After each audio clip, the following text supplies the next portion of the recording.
नमस्कार, मैं हूं आपके साथ जानवी यादव और आप देख रहे हैं एचएन न्यूज। ये बात तो सभी जानते हैं कि भारत के प्रथम प्रधानमंत्री जवाहरलाल नेहरू ने कई बड़ी गलतियां की, जिसका खामियाजा आज न सिर्फ पूरे भारत को भुगतना पड़ रहा है, बल्कि आसपास के क्षेत्रों जैसे तिब्बत को भी भुगतना पड़ रहा है।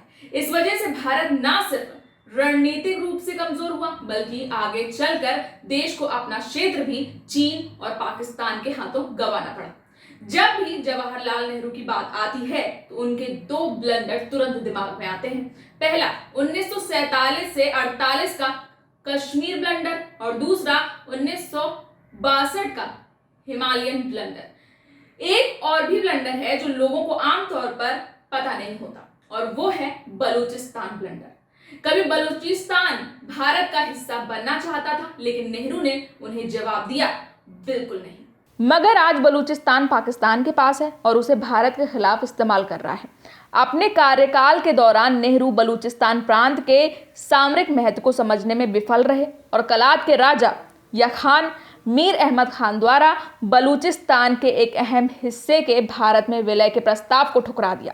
ये नेहरू की ही गलती का परिणाम है कि आज बलूचिस्तान के लोगों को पाकिस्तान में मर मर कर जीना पड़ रहा है। पाकिस्तान के क्रांतिकारी और व्यवस्था विरोधी कवि हबीब जालिब ने पाकिस्तान के अत्याचारों पर लिखा था, मुझे जंग आज़ादी का मज़ा मालूम है, मुझे जंग आज़ादी का मज़ा मालूम है, बलूचों पर जुल्म की इंतहा मालूम है, मुझे ज़िंदगी भर पाकिस्तान में जीने की दुआ मत दो, मुझे पाकिस्तान में इन 8 साल की जीने की सज़ा मालूम है। दरअसल बलूचिस्तान को पहले कलात के नाम से जाना जाता था और ऐतिहासिक तौर पर कलात की कानूनी स्थिति भारत के दूसरे रियासतों से अलग थी। तत्कालीन ब्रिटिश सरकार और कलात के बीच संबंध 1876 में हुई संधि पर आधारित थे, जिसके अनुसार ब्रिटिश लोग कलात को एक स्वतंत्र राष्ट्र का दर्जा देते थे। एक रिपोर्ट के अनुसार जहां 507 रजवाड़ों को ए सूची में रखा गया था, कलात को नेपाल, भूटान और सिक्किम के साथ बी सूची में रखा गया था। इस रिपोर्ट में यह दावा किया गया है कि वर्ष 1946 में कलात के खां ने समत खां को अपनी स्थिति स्पष्ट करने के लिए दिल्ली भेजा था, लेकिन नेहरू ने कलात के इस दावे को अस्वीकार कर दिया था कि वो एक आज़ाद देश है।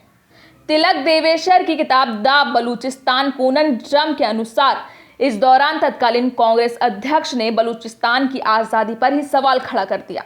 वहीं ब्रिटेन स्थित think tank foreign policy centre का मानना है कि नेहरू ने 1947 में कलात के खान द्वारा हस्ताक्षर किया हुआ विलय पत्र वापस कर दिया था।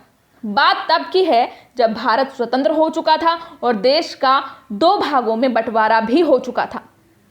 उस दौरान भी बलूच पहले की ही तरह ही स्वतंत्र रहना चाहते थे, परंतु पाकिस्तान ने अपने स्वभाव के अनुरूप वर्ष 1947 से 48 में बलूचिस्तान को अपनी सीमा में मिलाने का प्रयास किया, लेकिन तब बलूचिस्तान के लोगों ने विरोध शुरू कर दिया। उस वक्त तो पाकिस्तान की सरकार थम गई और अंग्रेजों के जाने के बाद बलूचों ने अपनी आज़ादी की घोषणा कर दी थी।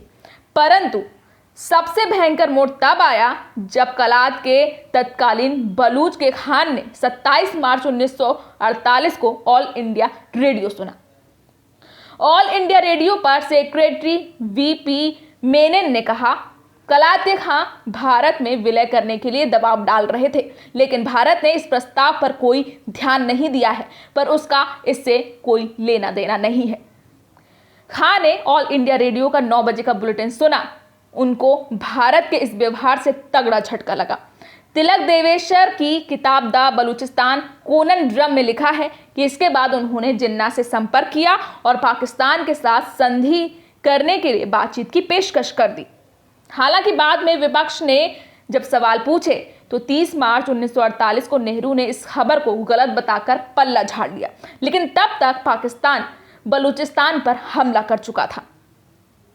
मानवाधिकार कार्यकर्ता वसीम अल्ताफ के अनुसार जिन्ना के आदेशों पर 27 मार्च 1948 को GOC major general Mohammad Akbar Khan के नेतृत्व में 7वीं बलूच रेजिमेंट के लेफ्टिनेंट कर्नल गुलजार ने कलात के खान पर आक्रमण कर बलूचिस्तान को जबरन पाकिस्तान में मिला लिया।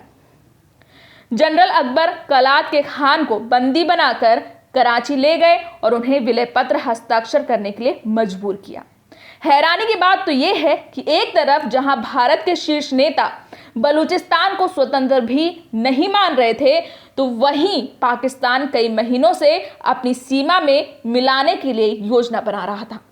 22 मार्च 1948 को पाकिस्तान के तत्कालीन प्रधानमंत्री लियाकत अली खान ने बलूचिस्तान को पाकिस्तान में मिलाने के लिए तीनों सेना प्रमुखों की एक बैठक की अध्यक्षता की थी।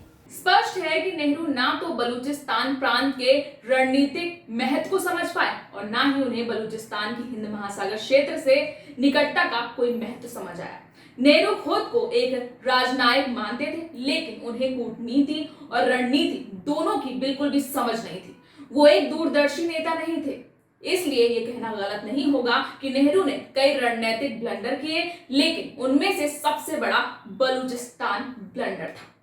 हमारी न्यूज़ आपको पसंद आई हो तो वीडियो को लाइक करें और हमारे साथ जुड़े रहने के लिए चैनल को सब्सक्राइब कर बेल आइकन को ज़रूर दबाएं, जिससे हमारी सारी अपडेट्स आपको मिलती रहें।